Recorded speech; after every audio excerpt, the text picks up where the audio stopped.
और माँ भगवती पार्वती ने कहा, नंदी और तुमरू आप दोनों उस पर्वत पर जाओ जहाँ चंचुला का जो पति है उसके लिए आप कथा सुनाएं। वह कथा सुनाने के लिए पहुँचे, कथा मंडप बनाया, व्यासपीठ बनाई और कथा प्रारंभ की, लेकिन वह प्रेत बाधा से ग्रसित था तो उसका मन भी नहीं लगता था। उसे पेड़ों से बांध दिया गया, लेकिन पेड़ों को भी उखाड़ दिया, बस में नहीं आ रहा था, क्योंकि पूर्व जन्म के पाप से हरि कथा न सुहाए। कहा गया कि यदि पूर्व जन्म हमारे इतने खराब हैं, व्यवस्थाएं भी बन जाती हैं, लोग पैसा रुपया खर्च भी करते हैं, व्यास को भी बुला लेते हैं, अच्छे संगीतकार भी आ जाते हैं, लेकिन पूर्व जन्म के पाप इतने ज़्यादा होते हैं उन्हें कथा में आने को इच्छा ही नहीं होती है। कितना ही प्रयास किया जाए, जो पूर्व जन्म के सत्कर्म होते हैं वो ही भाई बहन आकर भगवान के दरबार में बैठ पाते हैं, नहीं तो लोभ मोह काम क्रोध में ही लगे रहते हैं, व्यभिचार में ही लगे रहते हैं। पूर्व जन्म की कुछ अच्छा सत्कर्म हुआ होगा, उसके कारण सुख मिली, सुविधाएं मिली, व्यवस्थाएं मिली, भगवान ने अहित की कृपा करी, इसके कारण उसका भोग तो करते हैं, लेकिन अगला जीवन ठीक बनाने के लिए भगवान के दरबार में आने की उनकी इच्छा नहीं होती है। ऐसा ही उस बिंदु के साथ भी हुआ। पूर्व जन्म के ऐसे कर्म थे ताकि वो भगवान की कथा में बैठ नहीं पा रहा था, उसको पेड़ों से बांध दिया। ओम नमः शिवाय का मंत्र उसके कान में बोला, तब उसके मन में थोड़ी शांति मिली और भगवान शिव के पुराण की कथा सुनी और उसको आत्म शांति मिली, मुक्त हुआ प्रेत योनि से और भगवान शिव के गढ़ों में वो शामिल हुआ। सत्संग का बहुत अधिक महत्व है। कथा को ध्यानपूर्वक सुना जाए, कथा को अहंकार रहित होकर के सुना जाए तो निश्चित रूप से कल्याण होता है। एक कथा सुनी थी श्रीमद् भागवत की कथा, जिसे हम राजा परीक्षित कहते हैं। राजा परीक्षित ने भी कथा सुनी और अनेकों ने भी कथा सुनी। तो किसी ने पूछा राजा परीक्षित को तो 7 दिन में ही कैसे मोक्ष की प्राप्ति हो गई थी, हम तो कथा हर बार सुनते हैं, हर वर्ष हमारे यहाँ कथा होती रहती है और कितने दिनों से कथा सुन रहे हैं और कहाँ कहाँ कथा सुनने के लिए जाते हैं, लेकिन हमको तो कोई मोक्ष की प्राप्ति हुई नहीं। राजा परीक्षित को कैसे मोक्ष की प्राप्ति हो गई? तो कहा कि राजा परीक्षित कथा इस भाव से सुनी कि मेरा जीवन केवल 7 दिन का ही है, 7 दिन के बाद तो इस संसार को छोड़ के जाना है, केवल ईश्वर तत्व को मानकर ही कथा सुनी। और इसलिए कथाएं भी 7 दिन के लिए की जाती हैं कि मनुष्य का जीवन 7 दिन का ही है, 7 दिन में ही हमें ये समझना है। किसी की मृत्यु रविवार को हो जाएगी, किसी की सोमवार को, किसी को मंगलवार को, बुधवार को, गुरुवार को, शनिवार को, शुक्रवार को, इसी में से हमें जाना है एक ना किसी दिन। तो कथा राजा परीक्षित ने सुनी। कहते हैं समीक ऋषि जब राजा परीक्षित जंगल में शिकार के लिए गए तो देखा कि भूख प्यास से व्याकुल हो गए। सूर्य की तेज गर्मी, पानी देखा चारों तरफ, कहीं पानी का झरना नहीं, नदी नहीं, तालाब नहीं, क्या किया जाए? आसपास नजर दौड़ाई, एक कुटी सामने दिखाई दी, एक संत की ऋषि की कुटी थी। वहाँ पर जा कर के देखा कि ऋषि तो ध्यान मग्न बैठे हुए हैं। ऋषि को आवाज़ लगाई, राजन मैं इस देश का राजा आया हूँ, मैं महाराजा आया हूँ, मैं छत्रपति हूँ, मैं सम्राट हूँ, आंखें खोलो मुझे पानी चाहिए। लेकिन शिव तत्व में लीन थे समीक ऋषि, आंख नहीं खोली। तो राजा को थोड़ा गिलानी हुई कि ऋषि शायद अहंकार में है, राजा ये नहीं समझ पा रहे हैं कि ऋषि ये नहीं समझ पा रहे हैं कि मैं राजा हूँ। तो ने वहाँ एक मरा हुआ सर्प पड़ा हुआ था, अपने तीर में लिया, उठा करके और समीक ऋषि के गले में डाल दिया। समीक ऋषि ध्यान में बैठे हुए थे। समीक ऋषि के पुत्र श्रृंगी ऋषि आए, उन्होंने देखा मेरे पिता के गले में किसने ऐसी गुस्ताखी की है, मेरे पिता के गले में मरा हुआ सर्प डाला है। कमंडल में से पानी लिया और मंत्र पढ़ा और पानी मारा कि जिसने भी मेरे पिता के गले में मरा हुआ सर्प डाला है, 7वें दिन ये तक्षक नाग उसको डस लेगा।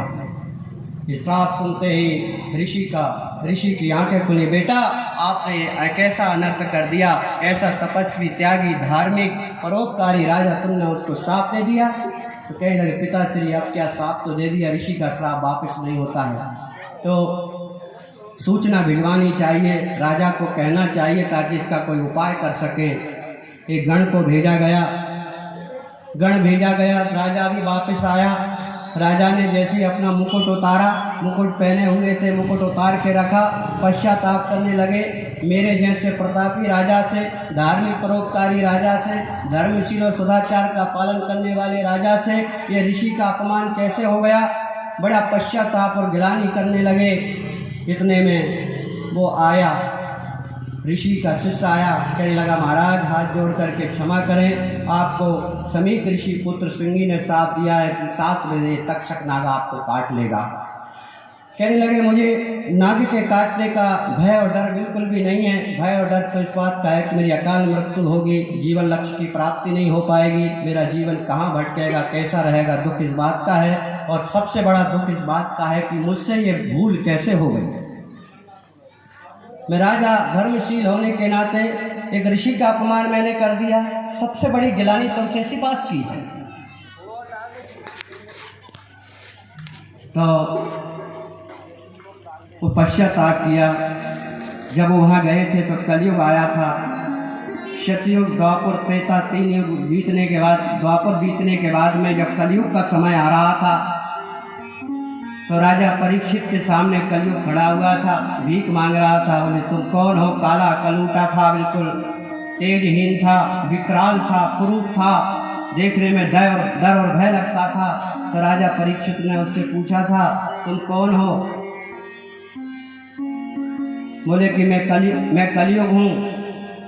तुम किस लिए आए हो? बोले द्वापर युग समाप्त हो गया, मेरा राज आया है, मुझे रहना है, मैं अपना राज करूँगा यहाँ पर। तो बोले तुम कहाँ रह सकते हो?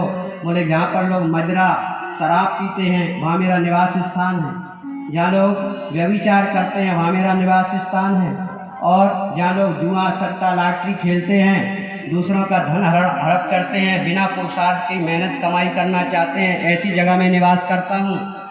तो राजा ने कहा ऐसा तो कोई स्थान मेरे राज्य में नहीं है, मेरे लोग तो सभी सदाचारी हैं, परोपकारी हैं, जुआ सट्टा लॉटरी शराब इत्यादि का सेवन कोई नहीं करता है। हे कलयुग तुझे यहाँ स्थान निवास नहीं मिल सकता है, और भी कोई बता तुझे कोई और दूसरा कोई स्थान हो तो?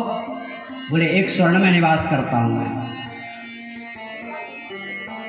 तो बोले कि स्वर्ण में निवास कर सकते हो तुम? तो राजा को ये पता नहीं था, सोने का मुकुट पहना हुआ था राजा, तो कलयुग सूक्ष्म रूप से सोने के मुकुट में जाकर के विराजमान हो गया। और स्वर्ण के मुकुट के कारण जब ऋषि कलयुग प्रवेश हुआ, बुद्धि दूषित हो गई और ऋषि के गले में सर्प डाल दिया और बुद्धि दूषित हो गई। और वो मुकुट कहाँ का था? वो मुकुट कौन सा था? कहते हैं कि जब भगवान श्री कृष्ण और भीम, अर्जुन, पांडव जब जरासंध को मारने के लिए गए हुए थे, जरासंध का वध किया था, तो जरासंध का सब कुछ तो नहीं लिया, लेकिन जो मुकुट था सोने का, वो मुकुट ला करके साथ में ले आए थे। उसे सोने चांदी के बक्से में सोने के मुकुट को रख दिया था।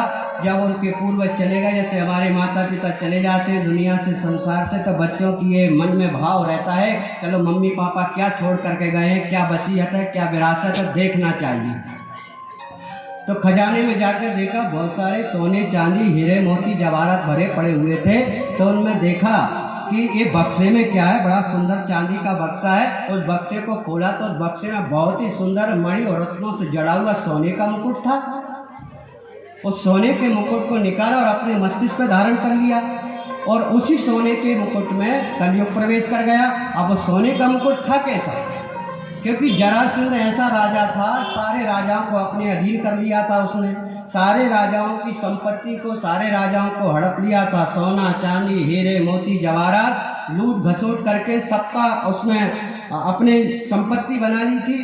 तो उसमें भी इसी प्रकार की विचारधाराएं रहती थीं। उस विचारधारा के कारण ही कलयुग उसमें प्रवेश कर गया था। शुद्ध सोने में, शुद्ध कमाई के सोने में कलयुग प्रवेश नहीं करता।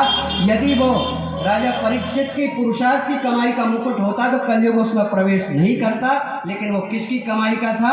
जरासंध की कमाई का था, लूट घसोट बेईमानी की कमाई का था। इसलिए कलयुग ने उसमें प्रवेश किया और उसकी बुद्धि को दूषित कर दिया और ऋषि का अपमान कर दिया। तो कथा यदि मुकुट उतार करके सुनी जाए तो हमें पश्चाताप होता है और गिलानी होती है और सही सूत्र समझ में आते हैं। तो आप कहेंगे महाराज जी आप कैसी बातें कर रहे हैं, हमारे तो सर पर किसी प्रकार का कोई मुकुट नहीं है, हम तो मुकुट पहने ही नहीं है, तो कौन सा मुकुट उतारें और कौन से मुकुट उतार करके हम कथा श्रवण करें। तो आज भी हमारे सर पर मुकुट है, काम का मुकुट है, क्रोध का है, लोभ का है, अहंकार का है। इस मुकुट को जब तक हम नहीं त्यागेंगे तब तक वो भगवान की कथा श्रवण करेंगे, वो सूत्र हमारे आत्मा में प्रवेश नहीं कर पाएंगे। लोभ मोह अहंकार को त्याग करके भगवान की शरण में बैठते हैं तो निश्चित रूप से भगवान की कृपा हमारे ऊपर प्राप्त होती है। और कथा बड़ी श्रद्धा से सुनी जाती है। कथा श्रद्धा और विश्वास के साथ सुनने से भगवान के अहित की कृपा हमारे ऊपर होती है। ऐसा नहीं है कि मैं इतने ऊपर बैठा हूँ और आप लोग जमीन पर बैठे हैं तो मैं बड़ा हो गया, मैं तो छोटा हूँ। मैं चौकी पर बैठा हूँ, मैं चौकीदार हूँ, और आप लोग जमीन पर बैठे, जमींदार तो आप लोग हैं। और जमींदारों ने चौकीदार को ऊपर चौकी पर बैठाला है। भगवान का संदेश सुनाने वाला चौकीदार होता है। जब गांव में कोई मलेरिया या बीमारी फैल जाती है तो कलेक्टर साहब आदेश देंगे कि हर घर में जाओ, दीवारों पे चस्पा करके आओ, सूचना दे करके आओ, अमुक अमुक जगह का पानी नहीं पीना है, नालियों को साफ रखना है, मलेरिया फैल रहा है और दवाइयों का छिड़काव करना है। तो चौकीदार तो कहने के लिए आता है। चौकीदार का काम ये नहीं कि दवाई छिड़कना चालू कर देगा या लोगों को डराने धमकाने लगेगा, वो तो अपनी बात कह करके चला जाता है। तो मैं कौन हूँ? भगवान का चौकीदार हूँ।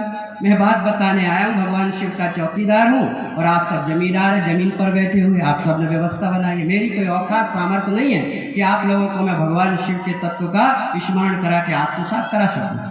ये भगवान की कृपा है और आप बड़े हैं, मैं कोई बड़ा नहीं हूँ। भगवान का एक संदेशवाहक हूँ और भगवान का एक चौकीदार हूँ। इसी भाव से कथा आदि इन को छोड़ करके थोड़ा सा जीवन में परिवर्तन किया जाए तो निश्चित रूप से हमारे जीवन में परिवर्तन होता है। कथा की बहुत बड़ी महिमा बताई गई है, सत्संग की बहुत बड़ी महिमा बताई गई है। सत्संग सुनना चाहिए, करना चाहिए।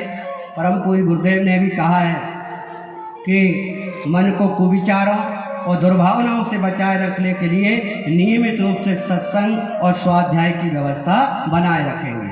गुरुदेव